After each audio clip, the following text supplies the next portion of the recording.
Jadi ini adalah monitor gaming OLED dari Asus yang namanya ROG Swift PG27AQDM. Dan untuk pertama kalinya gue cobain main game di layar OLED 240Hz dan itu enak banget.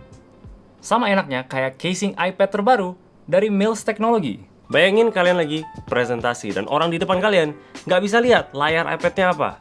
Tinggal di boom, kelar. Yang kanan nggak bisa lihat juga, boom. Sekarang yang kiri, boom. Atau mungkin kalian lagi di pesawat dan ada bocil yang menyebalkan yang nggak bisa berhenti liatin iPad kita, boom, kelar. Inilah casing terbaru untuk iPad Pro 11 inch dari Mills Technologies. Kalau kalian tertarik, linknya ada di bawah. Gue udah pernah nonton soal monitor ini sebelum gue cobain di studio gue ini ya. Dan rata-rata sih reviewnya itu pada bagus-bagus. Dan emang pas pertama kali gue nyalain, OLED itu memang beda. Bukan cuman gambarnya yang kelihatan crispy, blacknya yang deep black, transisi dari warna terang ke gelap yang kerasa detail banget, tapi juga response time-nya. OLED itu memang punya response time yang jauh lebih cepat dibanding panel-panel lain kayak IPS atau VA gitu.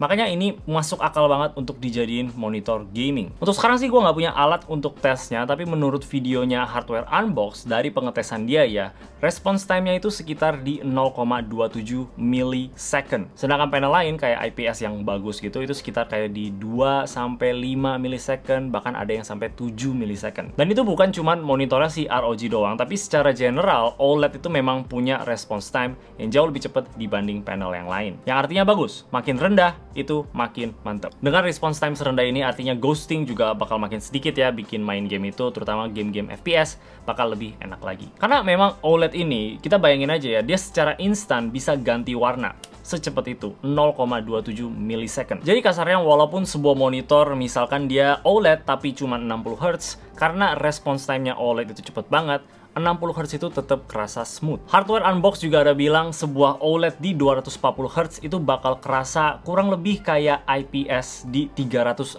Hz. Jadi kalau kita bandingin OLED 240 dengan IPS 240, udah jelas OLED itu bakal kerasa lebih cepat. Kita bisa lihat di UFO test di sini dan OLED itu bener-bener hampir nggak ada ghosting sama sekali. Kelihatan perfect sih ya, sejernih itu gambarnya. Sedangkan IPS bakal ada trail sedikit di belakangnya dan itulah yang namanya ghosting. Tapi apakah kita bisa rasain perbedaannya pas kita lagi main game? Untuk mata gue sih nggak terlalu ya.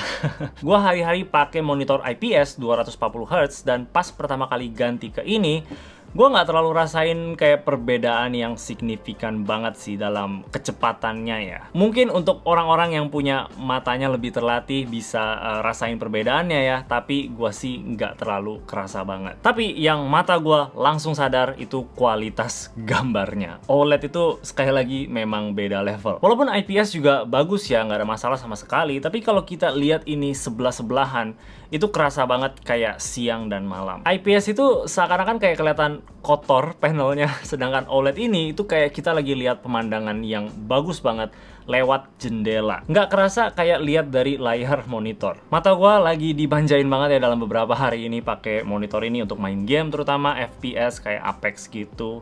Dan ya bakal susah sih untuk balik lagi ke monitor IPS. Clarity, kontras, dan vibrant warna yang menurut gua nggak bisa dikalahin. Cocok juga untuk orang-orang yang main game lebih slow ya, bukan kompetitif kayak main single player, story mode, dan untuk orang-orang yang suka main HDR, karena OLED ini juga bakal ngebantu HDR-nya jadi kelihatan lebih bagus. Dan pas gue cek, yes, emang jadi lebih bagus. OLED itu terkenal untuk punya panel yang nggak terlalu bisa terang-terang banget ya. Di sini gue tes sih sekitar di 280 nits max brightness-nya. Untuk kontras, sebuah IPS itu biasanya sekitar di 350 nits. Tapi untuk kategori OLED ini udah salah satu yang paling terang di antara kompetitor yang lain lah. Dan buat gue sih di kamar yang redup-redup gini, gue nggak pernah max brightness sampai 100%. Kalau kalian setupnya itu di belakangnya jendela terang benderang main di siang-siang hari, mungkin agak sedikit susah ya.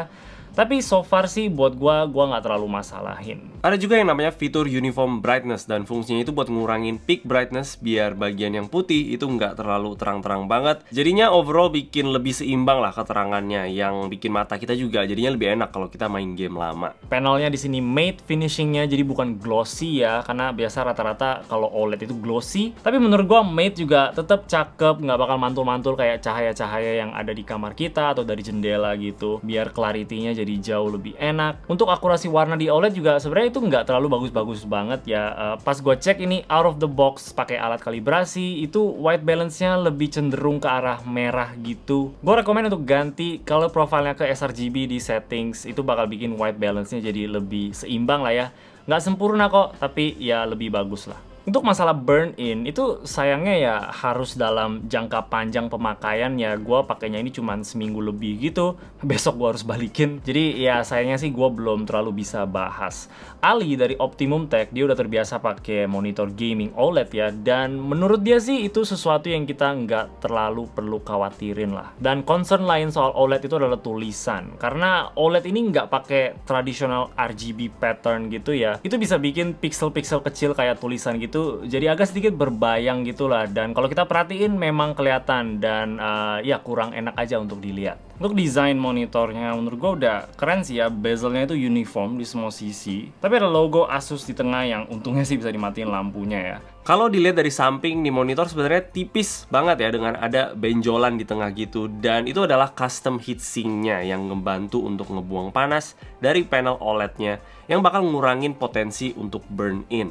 Kakinya yang gaming banget, ditambah ada lampu-lampu gini juga yang gimmick-gimmick doang. Tapi yang gue suka dari kakinya ini, kita bisa gampang banget pindahin dari kaki ke VESA mount gitu, tinggal di satu klik pindahin aja. Jadi untuk gua yang rekam bolak-balik itu mantep banget. Di atas sini ada baut gitu yang kalau nggak salah besarnya 1,8, jadi itu gampang untuk kita kayak pasang-pasang aksesoris kamera, misalkan untuk dipakai buat streaming gitu kan. Dan ini juga bisa semua gerakan yang kita butuhin dari sebuah monitor, jadi mantep. Portsnya cuma ada satu DisplayPort dan 2 HDMI, yang sayangnya masih 2.0, belum 2.1. Jadi kita nggak bisa aktifin 240 Hz-nya kalau kita pakai HDMI. Tapi seperti itulah monitor ROG Swift PG27AQ DM ini. Main game di OLED itu memang pengalaman yang beda banget, dan ya gue jatuh cinta sih. Gue bakal rekomen monitor ini untuk main game doang, untuk kerjaan sehari-hari atau untuk editing.